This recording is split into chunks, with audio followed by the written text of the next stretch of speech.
Baik, selanjutnya kami persilakan kepada Bapak Ardianto. Silakan. Bismillahirrahmanirrahim.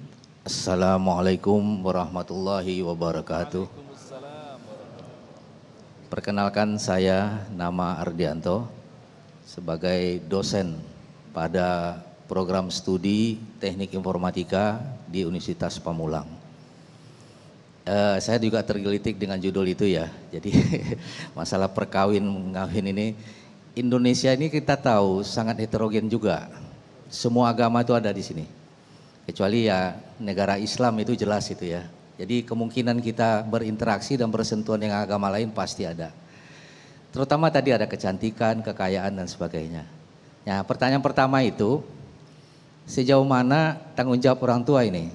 Kalau memang terjadi mix wedding ini, artinya percampuran kawin Baik. tapi agamanya berbeda, itu yang pertama. Pertama saja Pak, satu saja. Oh, satu aja? Iya, satu saja. Oh iya, ya silakan. Karena masih banyak yang ngantri Pak ya. Ngantri ya Pak ya. Mohon maaf Pak Ardianto, pertanyaan pertama Ya. pun ini juga bisa menghabiskan segmentasi ini Habibana. Silakan Abah dijawab dengan mixed married tadi. 14,5 abad yang silam, Rasulullah Shallallahu Alaihi Wasallam pernah bersabda di dalam salah satu hadisnya, innamal maulud yuladu alal fitrah, innama abawahu yuhawidanihi au yunassiranihi au yumajjisanihi. Yang artinya setiap bayi yang lahir dalam keadaan fitrah, suci dan bersih. Innama abawahu, maka sesungguhnya kedua ibu bapaknya lah yang menjadikan anaknya sebagai Yahudi, yang menjadikan anaknya sebagai Nasrani, dan yang menjadikan anaknya sebagai Majusi. Karena ibu dan bapaknya tidak begitu mendalami ajaran agama Islam. Sedangkan ajaran agama Islam bisa hadir secara sempurna ke dalam diri kita apabila ada 5 perkara yang itu tidak bisa dipisah-pisah. Yang pertama yang disebut dengan imaniyah. Yang ini adalah merupakan yang pertama yang diwajibkan oleh Allah Subhanahu wa taala untuk kita pelajari dan untuk kita amalkan. Awwalu wajibin alal insani ma'rifatul ilahi bistiqoni.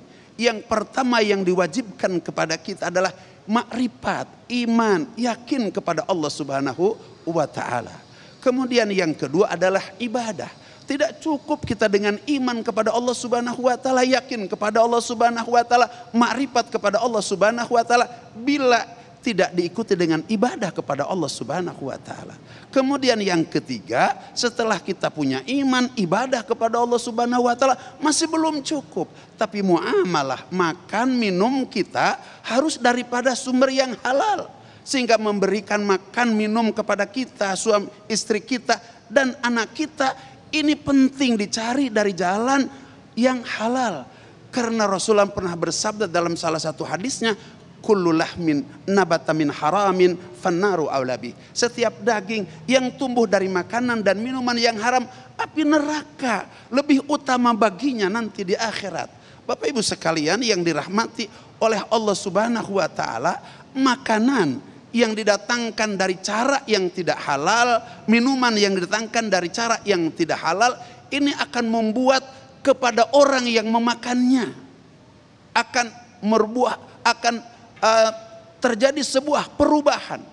Begitu, sehingga ketika marah, ia marah karena makanan yang halal naik kepada mulutnya.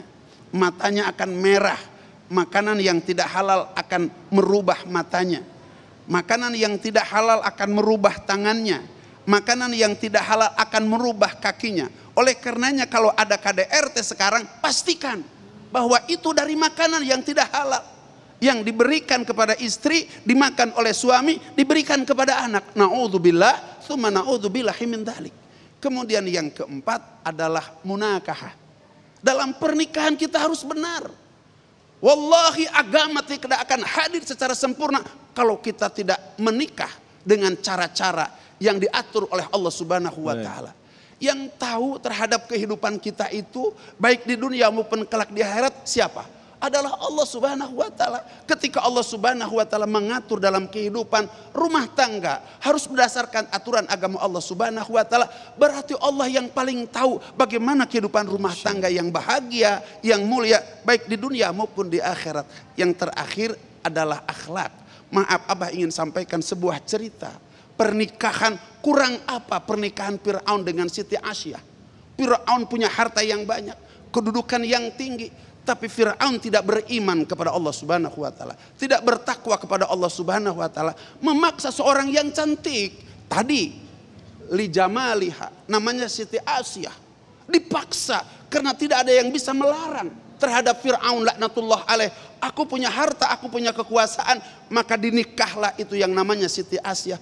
Tapi ternyata Asyah dapat mempertahankan kesucian agamanya, muruah agamanya dalam dirinya. Maka diletakkan dalam satu riwayat, Fir'aun laknatullah alaih ketika ingin tidur dengan Siti Asyah, oleh Allah dijaga Siti Asyah sedijaga-jaganya, sehingga Siti Asyah belum pernah bisa disetubuhi oleh yang namanya Fir'aun sampai akhir hayatnya. Sehingga Fir'aun belum pernah, sehingga Siti Asyah sampai akhir hayatnya adalah dalam keadaan gadis. Ini orang yang mempertahankan kesucian agamanya akan dipelihara oleh Allah Subhanahu wa taala di dunia dan di akhirat kelak. Masya Allah, luar biasa sekali apa yang disampaikan oleh guru-guru kita tadi. Dan tentu saja kami masih menyimpan satu lagi pertanyaan untuk Anda selepas pesan-pesan berikut ini. Damai Indonesiaku.